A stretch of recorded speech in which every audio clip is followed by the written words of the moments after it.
Aviation is probably one of the greatest innovations of recent times. We went from discovering how to fly to mastering the technology in less than 100 years. Naval aviation has been an interesting piece of this rapid development. While it's still a part of the greater picture of aviation, it has had its own separate and unique history. From its inception, it created its own identity among the greater aviation picture and developed alongside and in some cases ahead of it. Part of this unique identity is each country's use of naval aviation. Almost every world power's greatest tool today is their naval aviation assets. This isn't a new phenomenon though. In this video, we'll be looking back to the First World War and how naval air power got its roots.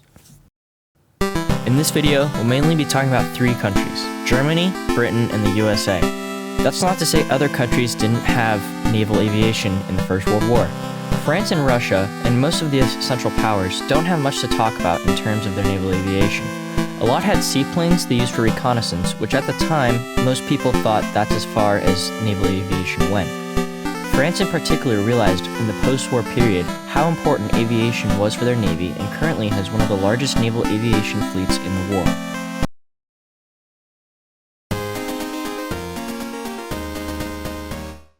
While other countries like the US and Britain were trying to put flying machines on ships, the German Navy was making their ships flying machines.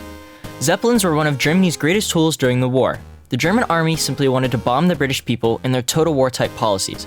The Navy realized the importance of strategic aerial bombardment. Combined with unrestricted submarine warfare, the Navy could knock out both the transportation network keeping the British in the fight, as well as the factories and suppliers keeping the war machine moving. This approach is what defined the use of aerial bombardment in the Second World War for both sides.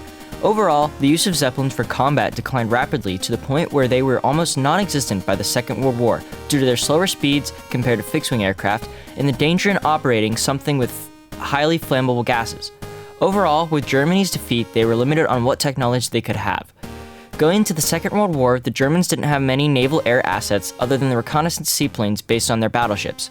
This put them at a distinct disadvantage compared to the British and Americans, who were able to deploy aircraft almost anywhere.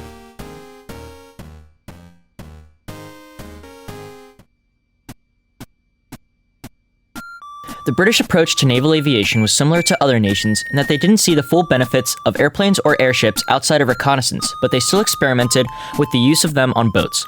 The British foresaw the use of planes and used offshore and even rebuilt HMS Furia, originally planned to be an ocean liner, to be their first aircraft carrier. Even after they gained this powerful new tool, they were somewhat unsure on how to use it. Eventually, British torpedo bombers and anti-submarine aircraft would be their main tool. At the start of the RNAS, the Royal Naval Air Service, Britain's former Naval Air Wing, had more naval aircraft in its inventory at the beginning of the war than the Royal Flying Corps. Fighters were also soon on flight decks, with some naval fighter pilots becoming aces by the end of the war. Not only were planes on ships at sea, but in the last months of the war, the British tested deploying biplane fighters from airships in the sky. The tests were deemed successful, but the technology was not pursued further. Overall, Britain having aircraft carriers going into the interwar period gave them advantage before the Second World War, with experience and knowledge of how to use such technologies.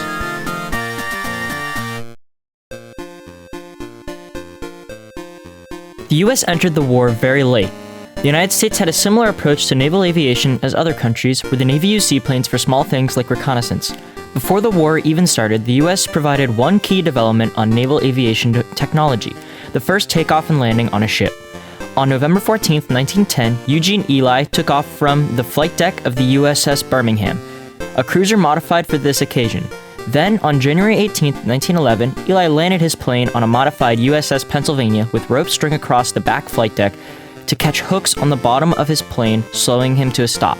The Navy did not go forward with these great findings until after the war, but they used lessons learned in air power from the Army, which fought over France in the final months of the war.